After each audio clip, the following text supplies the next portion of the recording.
My name is Tyler Adolfo. I am 27 years old, and I, like I'm sure many of you, have dealt with some incredibly tumultuous times throughout my adult years. Things weren't always hard. There was a time when I was able to stick to routines. There was a time when I was able to balance my responsibilities and take care of myself. There was a time when I was happy with what I did for a living. There was a time when I had a healthy mix of alone time and a social life. There was a time when I didn't have a severe mental illness and bipolar disorder. There was a time when it felt like I had the time to pursue my passions, when I had the power to overcome the roadblocks of life. And lately, it's just been very hard. I had a job that I really enjoyed a few years ago, coming right out of high school. My first job out of high school was working at a concert venue as a show announcer. And I got to warm up an audience, a crowd of people. And for those who are new to my channel, I've always had a passion for public speaking. You can find speeches and performance at talent shows on my channel. I just absolutely love getting in front of a crowd of people, and I adore one-to-many communication. And it's odd because one of my idiosyncrasies is that I've kind of struggled with one-to-one communication, but I've thrived with one-to-many communication.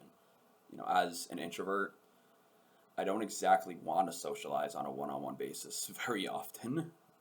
Of course, one of the basic human desires is a sense of belonging and sense of peer approval, but I need it on a limited basis, me personally. I recognize that I need it, but I don't need it all the time, is what I'm trying to get across. But I don't have that job anymore. I had it for 3 seasons. 3 summers I worked at the Indian Ranch Summer Concert Venue. And I had a good social life at the time. I was in college after my first season, made a lot of friends, made it onto the mock trial team, got appointed as a student senator, served on the faculty senate program and budget council. I kept incredibly busy, and I was able to navigate the difficulties of taking on 20 credit course loads in college while working jobs and still succeeding in my classes and still being able to get involved in extracurriculars. And initially, it didn't really take much of an effect on my mental health. In fact, I saw these things as coping mechanisms for my own self-betterment. These are things that I looked forward to doing on a daily basis, and in many ways, they were beneficial to my mental health. It made me feel like I was part of something. It provided that human desire of a sense of purpose. Every day I woke up, there was something I could look forward to.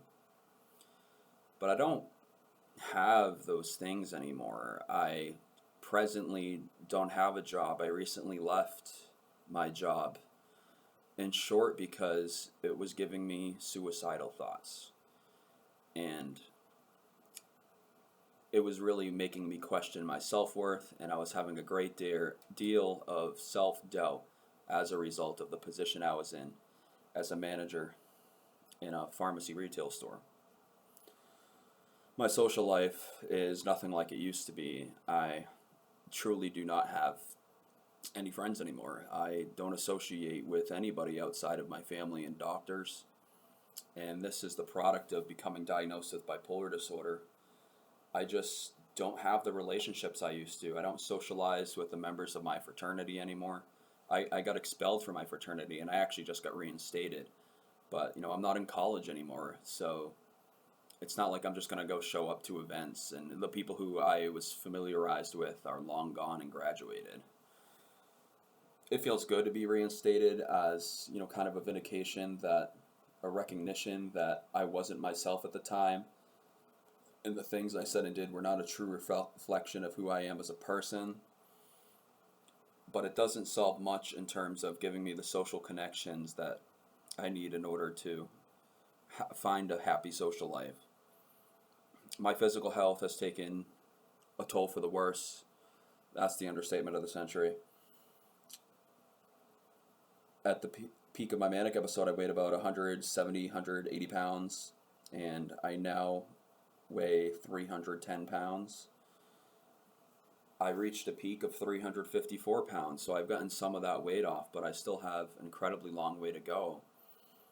And it's hard, I gotta say. I look in the mirror and this amorphous face looks back at me. I don't even recognize myself anymore. And it's painful. It's caused significant amounts of mental anguish, and I need to get more consistency in the gym. But it's hard to when you're in a depressed state of mind, and I want to use that as a transition into pursuit of passions because I do have dreams. I do have goals. One of my dreams is to become a Toastmasters World Public Speaking Champion. One of my goals is to graduate college. Another one of my goals is to go to law school and get a Juris Doctor and become an attorney. I have aspirations. I've set goals for myself to attempt to achieve. And I know with diligence and commitment I will achieve them, but depression can interfere with your levels of diligence and commitment. It can hamper your productivity. It can impair your discernment. And there's so many time constraints that we have to operate under as well. I know that I'm going to have to get a job again very soon if I want to return to college so that I can finance my way through the rest of my college education. I know that I need to get my mental health in a better state. I need a more stabilized mood. I'm on a strong regimen of medications, but it's not enough. The medications are enough, but it's not enough to have medications alone. I need a positive mindset. I need to get into the gym more and build back my body to what it used to be so that I can be proud and recognize myself once again. I need to get rid of all this caveman here. And once I'm skinny, maybe I'll look like Jack Harlow again and I could become a Jack Harlow impersonator. I don't know. But I just want to put it out there that, I have goals, I have dreams. It's not like I'm some loser, and even if you don't have those things and you haven't discovered what you want to do in life, that's okay too. It's okay to not be okay. It's okay to not know exactly where you want to go in life. Life is hard. Life is challenging. It's a daunting task to know what it is that you want to spend the rest of your life doing. I mean, if you could have your life any way you want it, would you be able to say what you want? Even with the goals and dreams I have, I'm not sure I'd be able to say exactly what I want. I don't have a clear vision of what my life will look like 5, 10, 20 years from now. And life just presents so many challenges. Roadblocks emerge, and we have to be persistent through these obstacles. We have to be perseverant as we come across these roadblocks because they also interfere with our ability to manage our responsibilities and take care of ourselves. Working a job when depressed, going to school when depressed, trying to have a social life when depressed. And on the flip side,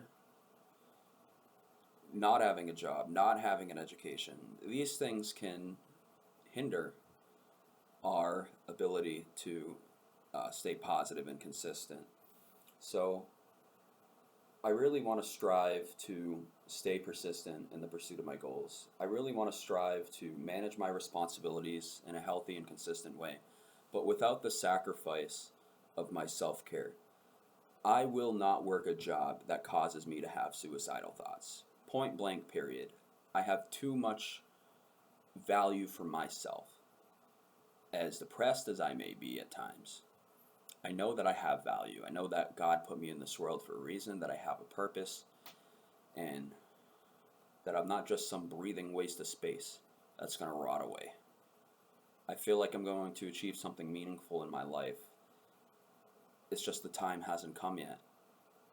And maybe that's the same for you. Maybe things aren't exactly as you picture them right now. Maybe you can't picture what your future is going to present to you. But with diligence and commitment, you can truly forge the future that you want. You can truly transform things for the better. We are not permanently stuck in our present state. We can change things. 1 year from now, I might look completely different on the other side of this camera.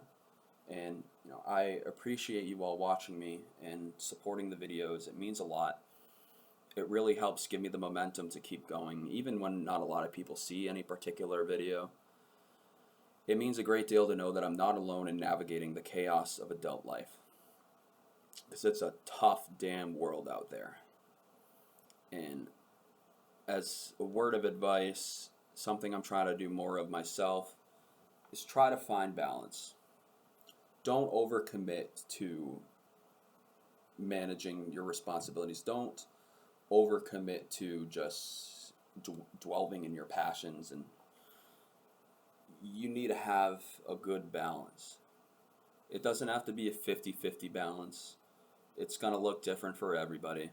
Some of us may not be so fortunate and might be required to have disproportionate amounts of time towards responsibilities and significant less amounts of time for our self-care. But in either case, we should all strive to find more balance in our life, because too much of anything is never going to be good for any one of us. It doesn't matter who you are or where you are, what your upbringing was, what your philosophy and outlook on life is. We all require balance. And I'm going to end with a quote by President Calvin Coolidge. I've ended many videos with this quote, and it's one that I continue to live by, a quote that I continue to adhere to. And that is, "Nothing in this world can take the place of persistence. Talent will not. Nothing is more common than unsuccessful men with talent. Genius will not. Unrewarded genius is almost a proverb. Education will not. The world is full of educated derelicts. Persistence and determination alone are omnipotent." Calvin Coolidge. Thank you all for watching. Stay strong out there. I appreciate each and every one of you. Love, light, and tranquility to all. Like, comment, and subscribe.